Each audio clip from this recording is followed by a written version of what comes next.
Ce n'est pas une coïncidence, et ce n'est pas non plus une théorie. Le simple fait que cette fréquence entre dans ton espace mental maintenant révèle une rencontre. Ton observation et le champ des possibles viennent de se toucher. Je vais être très clair, ce contact n'arrive pas quand tout va bien. Il arrive quand ton système commence à saturer du même film. Tu connais ce film, tu changes les décors, tu changes les gens, tu changes les méthodes. Et pourtant, l'issue reste étrangement familière. Comme si la réalité avait une préférence. Comme si elle savait te ramener, avec une précision presque cruelle, au même endroit. La plupart des gens appellent ça la malchance, ou un blocage, ou un manque de discipline. Mais ce sont des mots de surface.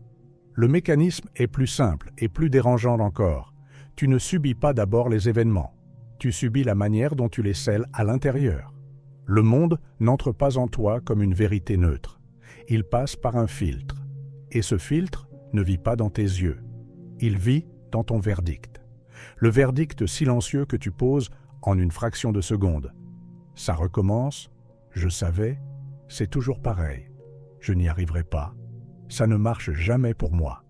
Ce sont de petites phrases, presque invisibles.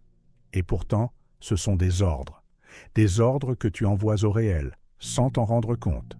Regarde ta journée moyenne, pas les grands drames, les micro-moments. Un message qui tarde, un regard de travers, une facture, une fatigue, une hésitation. Chaque fois, il y a une option, observer ou réagir. Et ta réaction, si elle est automatique, ne fait pas que te faire souffrir. Elle ferme une possibilité et valide l'ancienne. C'est là que ton cerveau intervient. Et c'est pour ça que le titre de cette vidéo est inconfortable.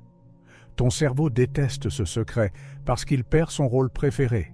Expliquer, justifier, protéger le connu.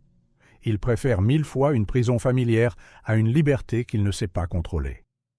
Alors, il te donne une histoire logique, une histoire raisonnable. Et pendant que tu crois réfléchir, tu répètes. Mais si tu es encore là, c'est que tu sens déjà la fissure dans le programme. Tu sens qu'il y a un endroit précis où le cycle commence. Et si tu mets ta lumière exactement là, au bon millimètre, le cycle ne peut plus se refermer. Je ne vais pas te demander d'y croire. Je ne vais pas te demander d'être positif. Je vais te proposer quelque chose de plus puissant. Voir. Voir ce que tu fais au moment où tout se décide. Parce que le piège n'est pas que tu aies des pensées négatives. Le piège, c'est que tu confonds tes pensées avec la réalité. Tu confonds une interprétation avec un fait. Et dès que tu confonds les deux, tu n'observes plus. Tu obéis. Et c'est là que tu te fais voler ta vie. Dans la seconde où tu poses un verdict avant même d'avoir vu. Si tu vois cette seconde une seule fois, tu ne pourras plus faire semblant. Ce n'est pas la vie qui se répète, c'est ton angle qui la fige. C'est pour ça que tu as l'impression de revivre les mêmes scènes sous des masques différents. Ce n'est pas de la poésie, c'est une structure, une boucle qui se nourrit d'un carburant précis, ta manière de conclure trop vite. Tu crois que la boucle vient des circonstances, mais la boucle vient de ton point de vue. Et ce point de vue, la plupart du temps, n'est même pas choisi. Il se déclenche, comme une habitude, comme un réflexe appris, comme un automatisme devenu toi. Concrètement, ça se passe comme ça. Un événement arrive. Pas énorme, juste assez pour te toucher. Ton système scanne le danger, cherche une référence dans le passé, puis sort une étiquette. Et dès que l'étiquette est posée, tout se met en place pour la confirmer. C'est pour ça que tu peux changer de travail et retrouver la même tension. Changer de relation et retrouver le même plafond. Changer de ville et retrouver la même lourdeur au réveil. Tu n'as pas seulement déménagé, tu as emporté l'observateur. C'est ici que beaucoup se trompent. Ils essaient de changer le décor alors que le projecteur reste identique. Ils veulent corriger l'image dans le miroir, mais ils ne bougent pas la source. Quand tu dis « encore », même sans le prononcer, quelque chose se ferme. Parce que « encore » n'est pas une observation. C'est une instruction, c'est une demande implicite. Reproduis, confirme, stabilise. Et le réel est remarquablement docile face à la stabilité. Il adore les habitudes parce qu'elles rendent tout prévisible. même si cette prévisibilité te détruit. C'est pour ça que l'effort seul ne suffit pas.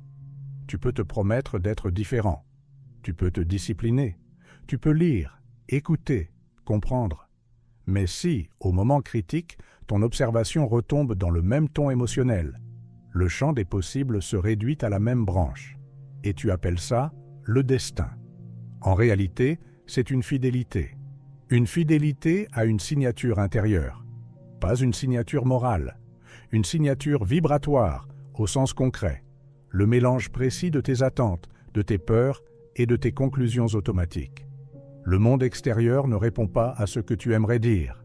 Il répond à ce que tu valides, sans cesse.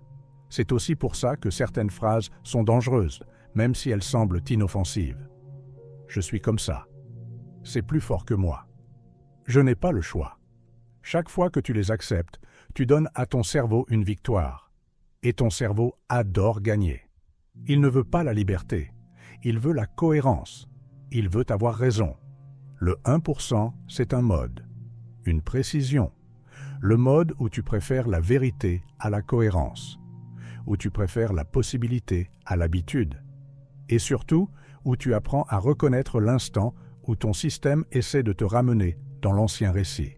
La répétition ne démarre pas avec l'événement. Elle démarre quand tu conclus. Et ce point est si rapide que tu le rates presque toujours. C'est pour ça que tu as l'impression de subir. Et c'est exactement là que le réel se ferme ou reste ouvert selon ta micro-réaction. Tu penses que ton problème, c'est ce que tu ressens. En vérité, ton problème, c'est ce que tu conclus à partir de ce que tu ressens. Parce qu'une émotion n'est pas seulement un état. Dans ton système, l'émotion devient une preuve. Et une preuve, chez toi, devient une décision. Puis cette décision devient un filtre. Et à partir de là, le monde n'a même plus besoin de te combattre. Tu le sélectionnes toi-même. C'est pour ça que le réel obéit à ton observation. Pas comme un miracle, pas comme une magie de film, comme une mécanique de confirmation. Tu regardes, tu interprètes, tu valides. Et ce que tu valides prend de la densité. C'est très simple à repérer si tu es honnête.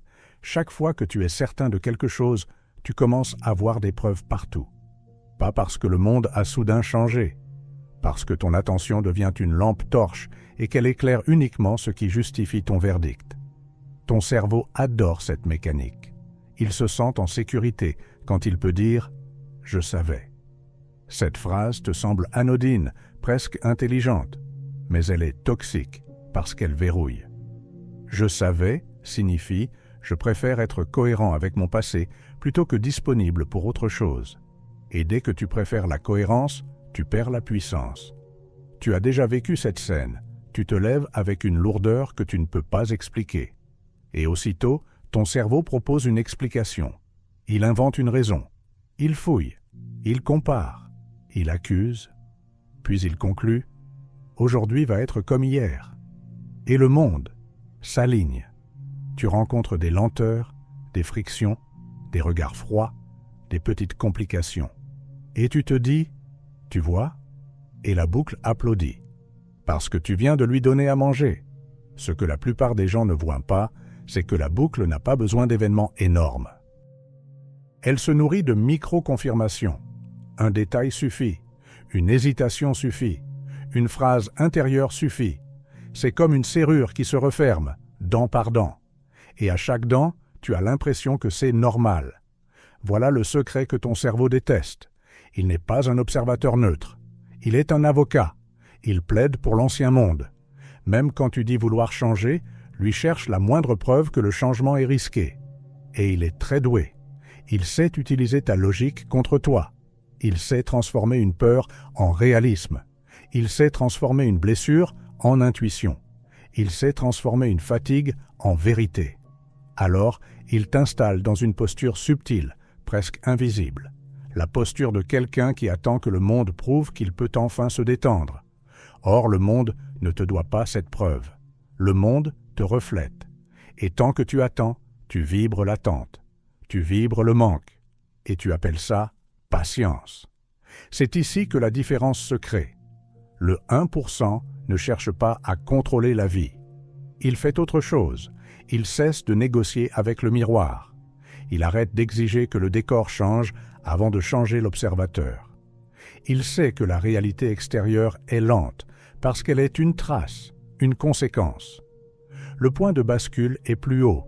C'est l'instant où tu interprètes. Si tu veux mesurer ton niveau réel, pose-toi une question brutale. Dans une journée, combien de fois tu conclus avant d'avoir vu? Combien de fois tu dis intérieurement « je connais déjà la suite » ? Chaque fois que tu fais ça, tu n'observes plus. Tu rejoues. Et maintenant, observe ceci. Ton cerveau va essayer de te sortir d'ici, parce qu'il sent que tu approches du levier. Il y a un moment dans ce type de vidéo où certains décrochent.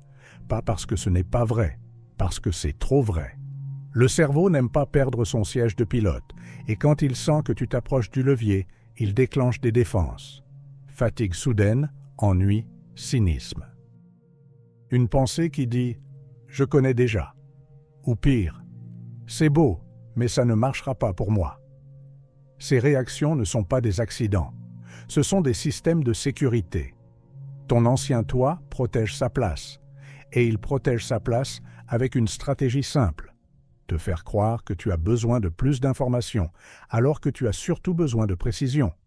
Comprendre ne suffit pas. Tu peux comprendre 1000 fois. La boucle peut survivre à ta compréhension. Elle ne survit pas à une observation exacte au bon moment. Pourquoi? Parce que ton cerveau s'est construit sur une promesse. Si je prévois, je souffrirai moins. C'est pour ça qu'il anticipe. C'est pour ça qu'il interprète vite. C'est pour ça qu'il préfère conclure avant que la réalité soit complète. Conclure, pour lui, c'est fermer le danger. Même si la conclusion te limite, même si elle te répète, même si elle t'enterre. Et voilà la partie que personne n'avoue. Il y a un confort secret dans l'ancien cycle, un confort sombre, mais réel. Parce que dans l'ancien cycle, tu sais qui tu es. Tu sais comment réagir. Tu sais même comment te plaindre. Tu connais le scénario. Et un scénario connu donne l'illusion du contrôle. C'est exactement pour ça que le changement authentique ressemble d'abord à une perte de repères, une perte d'histoire, une perte d'excuses. Ton cerveau déteste cette perte. Il préfère une douleur cohérente à une liberté incertaine. Il préfère « au moins je comprends » à « je ne sais pas encore ». Donc, quand tu t'approches du mode méta-observateur, il va tenter un dernier tour. Il va te ramener dans l'urgence. Il va te dire « oui, d'accord, mais il faut agir tout de suite. Il faut réparer, il faut régler, il faut convaincre, il faut répondre. » Et si tu le suis, tu replonges dans la réaction. La boucle est sauvée. Tu remarqueras que ce mécanisme ne te détruit pas d'un coup. Il t'épuise, il te disperse. Il te fait vivre des variations du même problème jusqu'à ce que tu appelles ça la vie. C'est une prison lente et c'est pour ça qu'elle est si efficace. À ce stade, tu dois saisir une règle essentielle. Le point de pouvoir n'est pas quand tu es calme dans une pièce. Le point de pouvoir est quand quelque chose te pique, quand tu sens l'ancienne réaction monter. Là, il y a une fraction de seconde où ton système te propose 2 portes. Première porte, tu réagis comme d'habitude. Même si tu le fais plus intelligemment, même si tu le fais avec spiritualité, c'est encore une réaction. Et la réalité se referme sur la même branche. Deuxième porte, tu restes au-dessus de l'événement, juste assez longtemps pour ne pas signer le verdict. Pas pour te dissocier, pas pour fuir, pour empêcher la fermeture, pour garder l'espace ouvert. C'est ça, la compétence du 1%. Retarder la conclusion. Garder le réel non scellé, quelques secondes de plus. Et ces secondes changent tout, parce qu'elles empêchent l'ancien programme de s'imprimer. Elles coupent l'addiction à la répétition. Elles te rendent ton rôle, non pas quelqu'un qui subit, mais quelqu'un qui choisit son angle. Alors on y va. Pas une idée de plus, un geste, pas un rituel, un geste court, applicable au milieu d'une vraie journée. Là, tout devient concret, pas inspirant, concret. Quand un événement te touche, ton ancien système veut aller vite. Il veut nommer, juger, conclure. C'est comme si ton cerveau avait une obsession. Terminer la phrase, terminer l'histoire, fermer le dossier. Et dès que le dossier est fermé, Le réel se comporte comme si c'était écrit. Le geste du 1%, c'est de refuser cette fermeture automatique. Pas en forçant le positif, pas en se mentant, en faisant quelque chose de beaucoup plus subtil, séparer le signal de l'histoire. Parce que ce qui t'arrive en premier, ce n'est pas une pensée, c'est un signal, une contraction, une montée de chaleur, une envie de répondre. Un petit mouvement interne qui dit danger ou perte ou humiliation ou manque. Et immédiatement après, ton cerveau colle une histoire par-dessus pour justifier ce signal. C'est cette histoire qui te condamne, pas le signal. Voici la séquence. Elle tient en quelques secondes et elle ne demande aucun décor, aucun silence spécial, aucun rituel. Elle se fait en pleine vie. Première étape, tu repères la montée. Pas quand tu es déjà parti dans le film, au tout début. La microseconde où tu sens « ça pique ». C'est là que tu as de la puissance. Si tu rates cette microseconde, tu deviens spectateur de ton ancien programme. Deuxième étape, tu nommes le signal, pas l'histoire. Tu ne dis pas « il m'a manqué de respect » ou « ça va mal tourner ». Tu dis quelque chose de plus neutre, presque clinique. Voilà la réaction. Voilà la contraction. Voilà le réflexe. Tu n'analyses pas. Tu étiquettes le mouvement brut et tu le fais sans violence, comme si tu repérais un courant électrique. Tu ne combats pas l'électricité, tu la vois. Troisième étape, tu refuses de conclure. C'est ici que tout se joue. Tu te surprends en train de vouloir terminer la phrase intérieure. Et tu fais une chose simple, tu la laisses inachevée. Tu n'en fais pas un drame. Tu ne cherches pas une conclusion alternative. Tu suspendes. Tu mets l'événement dans un état non signé. C'est très étrange au début, parce que ton cerveau te crie « Mais alors on fait quoi ?» Il veut une action, il veut une réponse, il veut un verdict. Et toi, tu fais l'inverse. Tu gardes l'espace ouvert quelques secondes de plus. Quatrième étape, tu choisis l'angle. Pas ce que ça veut dire, mais d'où je regarde. Tu te places légèrement au-dessus, comme si tu étais responsable de la caméra. Tu n'es pas dans l'événement, tu es face à l'événement. Tu observes la scène et tu observes ton propre système en même temps. C'est ça, la méta-observation. Regarder le monde, mais aussi regarder la manière dont tu le scelles. Et c'est ici que le secret devient évident. Le réel obéit surtout à la constance. Si tu répètes la même réaction, tu répètes la même branche. Si tu changes la réaction au bon millimètre, la branche ne peut pas se refermer de la même façon. Tu n'as pas besoin de faire ça toute la journée. Ce serait impossible. Tu as besoin de le faire sur les moments qui te reprogramment, les moments où tu te sens petit, pressé, jugé, en manque. Parce que ce sont ces moments-là qui écrivent ta signature. Je vais te donner une phrase courte, nette, utilisable. Pas une affirmation sucrée. Une consigne. Quelque chose que ton cerveau respecte parce que c'est clair. Quand tu repères la réaction, tu poses une consigne. Je suspends la conclusion. Pas « je vais bien », pas « tout est parfait ». Juste « je suspends ». Je n'autorise pas la fermeture. Tu vas sentir une résistance. Ton cerveau va vouloir ajouter « oui, mais… ». Laisse-le parler et reviens à la phrase « je suspends la conclusion ». Ce geste te rend quelque chose que tu as perdu depuis longtemps, le droit de ne pas signer l'ancienne histoire. Et tant que tu ne signes pas, le réel reste plus large qu'avant. Et le signe que tu réussis est contre-intuitif. Ce n'est pas un plus, c'est souvent un vide. Quand la boucle commence à se casser, beaucoup cherchent un feu d'artifice, un miracle, une sensation énorme. Et c'est précisément ce qui les fait rater la bascule. La bascule réelle est plus discrète. Elle ressemble à un arrêt de l'ancien moteur, comme si quelque chose, en toi, cessait de tourner à vide. Le premier signe, c'est la baisse de la compulsion. Tu sais de quoi je parle, cette compulsion à répondre, à prouver, à contrôler, à vérifier, à interpréter. Quand tu passes en méta-observateur au bon moment, cette compulsion perd sa force. Elle existe encore, mais elle ne commande plus. C'est comme si tu récupérais une distance, juste assez, pour ne pas être entraîné. Le deuxième signe, c'est le changement de rythme. Avant, tu étais toujours en avance sur la réalité, en train de conclure avant de voir. Là, tu commences à attendre, mais pas avec passivité, avec présence. Tu laisses les choses se montrer. Tu laisses le réel être un peu plus grand que ton scénario. Et ça, ton cerveau trouve insupportable au début. Il veut remplir le vide. Il veut une explication. Il veut un sens. Mais ce vide est précieux, parce que c'est dans ce vide que l'ancien programme ne peut pas s'imprimer. Si tu remplis le vide avec la vieille histoire, tu retrouves la vieille branche. Si tu laisses le vide respirer, le champ des possibles reste ouvert. Le troisième signe, c'est que tes preuves changent. Pas parce que le monde devient gentil, parce que ton attention cesse de trier uniquement pour confirmer la peur. Tu vois des détails que tu ne voyais plus, des options que tu avais écartées sans le savoir, des portes qui étaient invisibles, non pas parce qu'elles n'existaient pas, mais parce que ton verdict les effaçait. Et c'est là que certaines synchronicités commencent, pas comme des tours de magie, mais comme une logique inverse. Quand tu arrêtes de serrer, tu laisses circuler.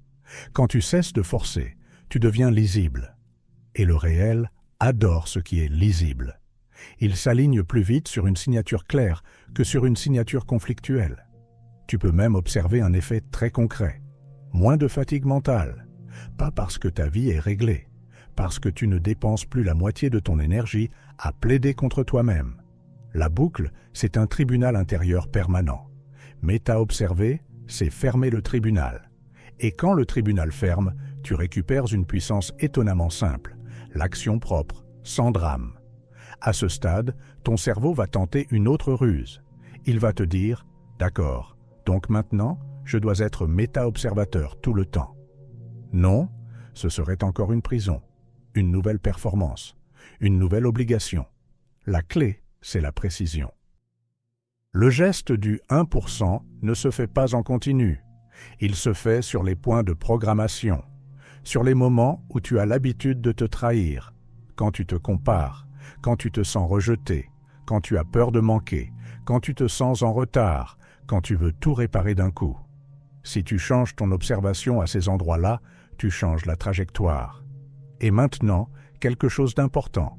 Le réel peut mettre un peu de temps à rattraper ta nouvelle signature.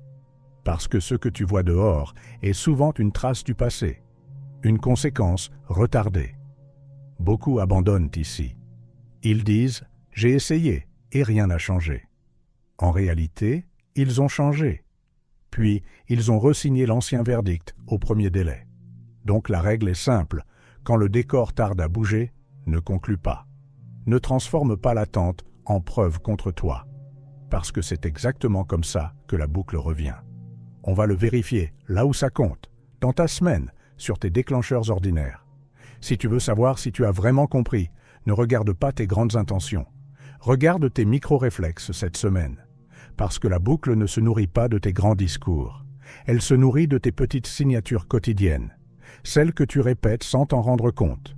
Ton ton intérieur, ta vitesse de conclusion, ta manière d'interpréter une absence de réponse, un retard, une remarque, un silence.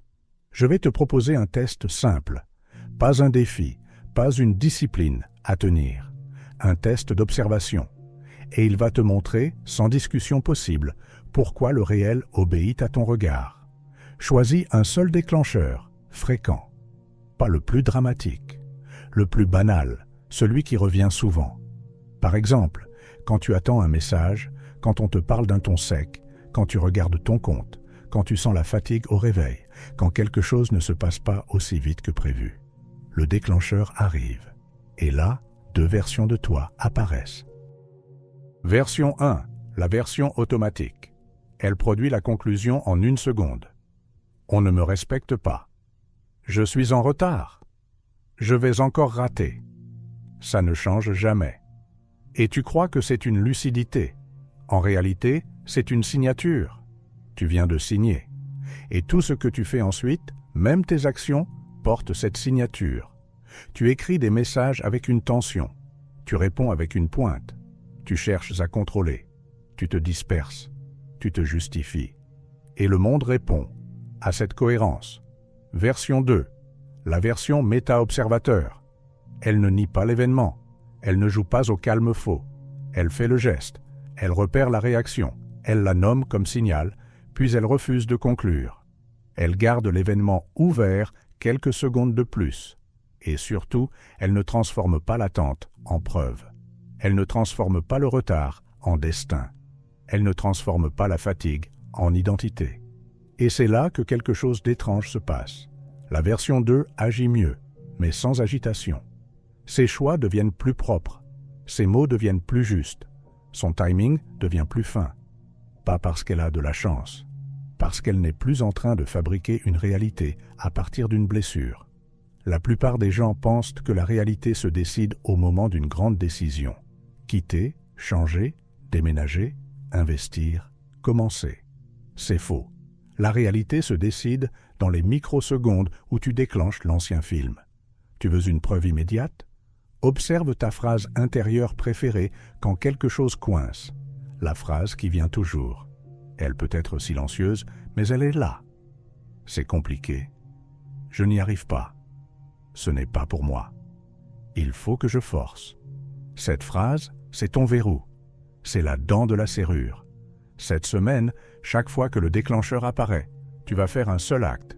Tu vas interrompre cette phrase. Tu ne la remplaces pas par une phrase positive. Tu l'interromps.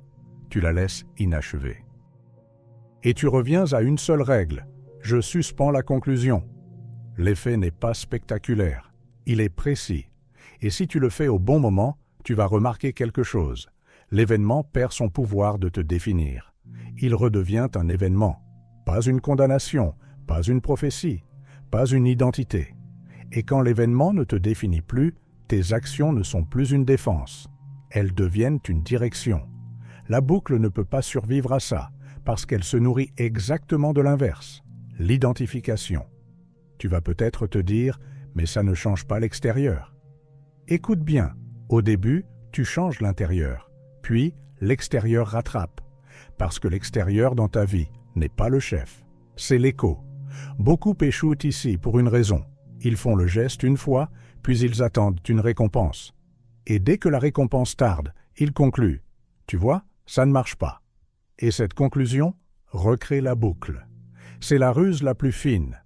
Donc la règle du test est simple. Cette semaine, tu ne cherches pas à obtenir. Tu cherches à ne pas signer. Tu cherches à ne pas conclure. Et tu observes ce que ça change dans ton comportement, dans tes choix, dans ton ton, dans tes réactions.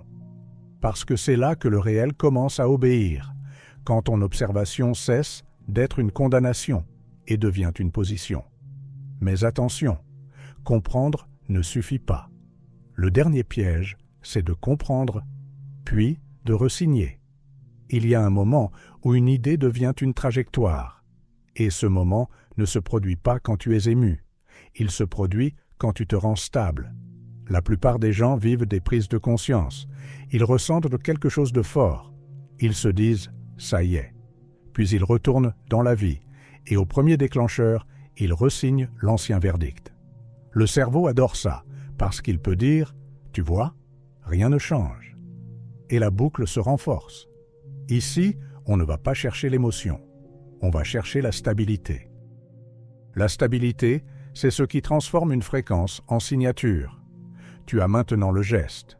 Tu sais repérer la micro-réaction. Tu sais la nommer comme signal. Tu sais suspendre la conclusion. Tu sais choisir l'angle. Mais il te reste une étape. Décider que cette position n'est plus une option temporaire. Qu'elle devient ton standard. C'est ça, le point de non-retour. Quand tu cesses de traiter la méta-observation comme une technique et que tu la traites comme ton identité réelle. Pas l'identité de ton histoire, pas l'identité de ton passé. L'identité de celui qui voit. Et oui, ton cerveau va protester. Il va dire « c'est trop ». Tu ne vas pas tenir. Tu vas oublier. Et il a raison sur un point. Tu oublieras. Tu retomberas parfois. Mais ce qui change tout, c'est la vitesse de retour. Avant, tu restais des jours dans la boucle. Maintenant, tu reviens en minutes. Et à force de revenir, la boucle perd son statut de maison. Elle devient un vieux couloir que tu traverses sans t'y installer. Je vais te proposer un scellement simple, parce que la simplicité est ce que ton cerveau respecte le plus quand c'est net. Ce scellement, c'est une phrase qui te met dans une posture irréversible. Pas une promesse grandiose, une déclaration de position. Si tu veux l'inscrire, écris en commentaire. Je choisis l'observation, pas le verdict. Ou, si tu veux quelque chose d'encore plus direct, je ne conclus pas. Pourquoi l'écrire? Parce que ce geste crée une trace. Il sort la décision du flou mental. Il la rend visible. Et quand une décision est visible, ton système commence à s'aligner. Tu n'as plus l'impression de jouer avec une idée. Tu as pris position. Et avec le temps, tu vas remarquer quelque chose. La réalité commence à répondre, non pas à tes affirmations, mais à ta constance. Les opportunités deviennent plus lisibles. Les rencontres deviennent plus précises. Les coïncidences cessent d'être des accidents et deviennent des alignements. Non pas parce que le monde te récompense, mais parce que tu n'es plus en train de brouiller le signal par des verdicts contradictoires. Rappelle-toi le titre, ton cerveau déteste ce secret, parce que ce secret le rend inutile dans sa fonction préférée. Fabriquer des explications pour justifier la répétition. Mais toi, tu n'as pas besoin de nouvelles explications. Tu as besoin d'un nouveau regard. Et si tu as écouté jusqu'ici, c'est que tu as déjà touché ce point. Pas un concept. Un point intérieur où tu sens « je peux arrêter de signer ». Et c'est là que la réalité commence à obéir. Pas à tes souhaits, à ton observation. La différence entre ceux qui restent dans la boucle et ceux qui en sortent est presque injuste. Ce n'est pas la volonté. C'est la seconde où ils refusent de conclure. À partir d'aujourd'hui, tu peux rater des choses, tu peux douter, tu peux trembler. Mais tu n'es plus obligé de te condamner. Et c'est exactement ça, la liberté. Ne plus confondre un signal avec une destinée. Une seule seconde sans verdict vaut plus que 1000 prises de conscience. Une seule seconde sans verdict vaut plus que 1000 prises de conscience.